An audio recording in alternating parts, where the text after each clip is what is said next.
বাংলাদেশের সাথে ভারত যদি স্বাভাবিক সম্পর্ক রাখতে চায়, তাহলে ভারতকে কি ধরনের পদক্ষেপ নিতে হবে সেই জিনিসটি বোঝার চেষ্টা করবো আমরা এখন।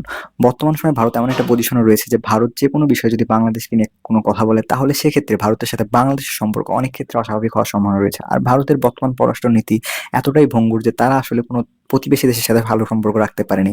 তাদের পররাষ্ট্রনীতির সবচেয়ে বড় যে সমস্যা ছিল, তারা এমন একটি ধরনের আচরণ করত যে আচরণ মূলত একটা বিগ ব্রাদারহুড একটা ইমেজ তৈরি করে যে এই অঞ্চলের সকল দেশগুলোকে ভারত আগলে রাখে এবং ভারতের নিরাপত্তা বলয় সবগুলো দেশ আসলে সুরক্ষিত রয়েছে। আর অন্যদিকে চীন এমন একটি দেশ যারা এই দেশগুলোকে ডেট ট্র্যাপে ফেলাইতে চায় এবং এই দেশগুলোর উন্নয়নে চীন আসলে উন্নয়নের বদল বরং তাদেরকে ঋণের বোঝা মাথায় দিয়ে একটি স্লেভ কান্ট্রিতে পরিণত করতে যাচ্ছে। আর অন্যদিকে ভারত শুধুমাত্র এই দেশগুলোকে বাঁচানোর জন্য তাদেরকে অর্থনৈতিক সহায়তা, চিকিৎসা সহায়তা, সবার আগে টিকা দেওয়া বা করোনা টিকা প্রদান করার মাধ্যমে ভারত এই অঞ্চলের সবচেয়ে ভালো একটি দেশ, এত ভালো একটি ইমেজ তারা নিজেরা ভেবে নিয়েছে যে তাদের ইমেজ আসলে সবার কাছে এইরকম। কিন্তু ব্যাপারটা মোটেও এমন নয়। ভারত আসলে বাস্তবতা ব্যাপারটাই বুঝতে পারেনি। তাদের ইমেজ প্রতিবেশী দেশগুলোর কাছে এমন যে তারা আসলে ভারতের এই ধরনের বড় বড় কথাবার্তা বা বড় বড় যে মন মানসিকতা তারা দেখানোর চেষ্টা করে তাদের মিডিয়াতে বা তাদের মুভিতে, তাদের যে বিভিন্ন ধরনের যে পররাষ্ট্রনীতি রয়েছে বা তাদের যে বড় বড় নেতা রয়েছে, তাদের অভ্যন্তরীণ নেতা, তাদের বক্তব্যের মাধ্যমে এইগুলোর উপর প্রতিবেশী প্রত্যেকটি দেশ আসলে বিরক্ত। এ কারণে মূলত প্রত্যেকটি দেশ ভারতকে আসলে সেইভাবে দেখে না বা প্রত্যেকটি দেশের মানুষ আসলে ভারতকে ওইভাবে গ্রহণ করতে পারে না। আর এটি মূলত ভারতকে চেঞ্জ করতে হবে। আমেরিকা যেভাবে প্রত্যেকটি দেশের উপর প্রভাব বলয় বিস্তার করে তাদের হেজমনির মাধ্যমে, অর্থাৎ তারা তাদের সাথে যে আমেরিকার অন্যান্য দেশের সম্পর্ক রয়েছে তাকে এমনভাবে দেখাতে চেষ্টা করে যে এটা একটা মিউচুয়াল আন্ডারস্ট্যান্ডিং বা মিউচুয়াল রেসপেক্টের উপর চলে।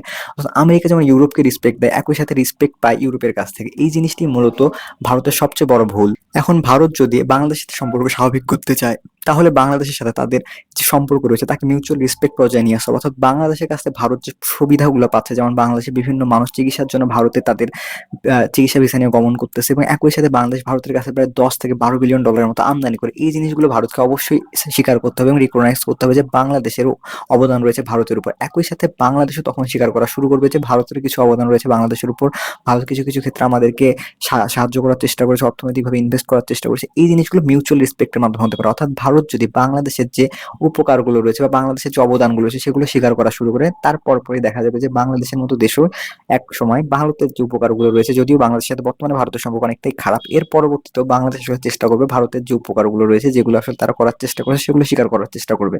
তবে তাদের যে প্রোপাগান্ডাগুলো রয়েছে তারা অনলাইন মিডিয়ার মাধ্যমে, তাদের চ্যানেলের মাধ্যমে, তাদের নেতাদের মাধ্যমে ছড়াচ্ছে, এগুলোকে তৎক্ষণাৎ বন্ধ করতে হবে। এগুলো বন্ধ করতে না পারলে আসলে কখনোই বাংলাদেশের সাথে ভারতের সম্পর্ক স্বাভাবিক হবে না। ভারতের প্রত্যেকটি নেতা বাংলাদেশকে নিয়ে বা বাংলাদেশের মানুষকে নিয়ে বিভিন্ন ধরনের অপমন্তব্য ছড়িয়ে থাকে। বাংলাদেশকে ছোট করে দেখা, তাদের মিডিয়াতে বাংলাদেশকে ছোট্ট একটি দেশ, বাংলাদেশের স্বাধীনতায় ভারতের অবদান অনেক বেশি, এই জিনিসগুলো প্রচার করার চেষ্টা করে। এই জিনিসগুলো তারা যদি একসময় বন্ধ করতে না পারে বা বাংলাদেশের ইমেজকে তারা যদি ছোট করা শুরু করতে থাকে বা করতেই থাকে, কন্টিনিউয়াস করতে থাকে, তাহলে কখনোই বাংলাদেশের সাথে তাদের পররাষ্ট্রনীতি বা তাদের যে সম্পর্ক রয়েছে তা কখনোই ডেভেলপ হবে না। বর্তমান সময় ভারতের শেখা উচিত আমেরিকা কিভাবে প্রত্যেকটি দেশের সাথে তার মিউচুয়াল রেসপেক্টের মাধ্যমে তাদের সম্পর্ক ডেভেলপ করে। এই জিনিসটি তারা যদি বুঝতে পারে, তাহলে বাংলাদেশের সাথেও একদিন ভারতের সম্পর্ক স্বাভাবিক হওয়ার সম্ভাবনা রয়েছে। ভারতকে অবশ্যই এই জিনিসটি বুঝতে হবে, নয়তো বাংলাদেশ এবং ভারতের মধ্যে খুব শীঘ্রই বড় ধরনের ঝামেলা হওয়ার একটা সম্ভাবনা রয়েছে। এটি মূলত ভারতকে মাথায় রাখতে হবে। নয়তো বাংলাদেশের আশেপাশে যে দেশগুলো রয়েছে তারা যেমন ভারতের সাথে সম্পর্ক খারাপ রাখছে, একদিকে যেমন পাকিস্তান, চীন, অন্যদিকে বাংলাদেশ যদি এই বলয়ে যুক্ত হয়, তাহলে ভারতের আসলে রাতের ঘুম খুবটাই হারাম হয়ে যেতে পারে। এজন্যই মূলত তাদেরকে বর্তমান সময়ে তাদের এই আশেপাশে প্রতিবেশী দেশগুলোকে নিজেদের হাতে রাখার জন্য বা তাদের সাথে ভালো সম্পর্ক বজায় রাখার জন্য তাদেরকে একটা মিউচুয়াল রেসপেক্ট দিতে শিখতে হবে। তা না হলে ভারতের সাথে অন্যান্য দেশের সম্পর্ক যেমন খারাপ হচ্ছে, একই সাথে বাংলাদেশের প্রতিবেশী অন্যান্য দেশও আসলে ভারতের সাথে সম্পর্ক খারাপ করবে এবং অন্যান্য দেশ হলে বাংলাদেশ, পাকিস্তান বা চীনের উপর নির্ভরশীল হওয়া শুরু করবে। অন্যদিকে নেপাল যেমন চীনের উপর নির্ভরশীল হয়ে গেছে, পাকিস্তান যেমন চীনের উপর নির্ভরশীল, মালদ্বীপ যেমন চীনের উপর নির্ভরশীল, একইভাবে উম শ্রীলঙ্কার মতো দেশ বা ভুটানের মতো দেশও একসময় হয়তো বাংলাদেশ বা চীন বা পাকিস্তানের উপর নির্ভরশীল হয়ে পড়বে। এটাই মূলত বর্তমান সময় ভারতের সবচেয়ে বড় ফেইলিয়ারের কারণ।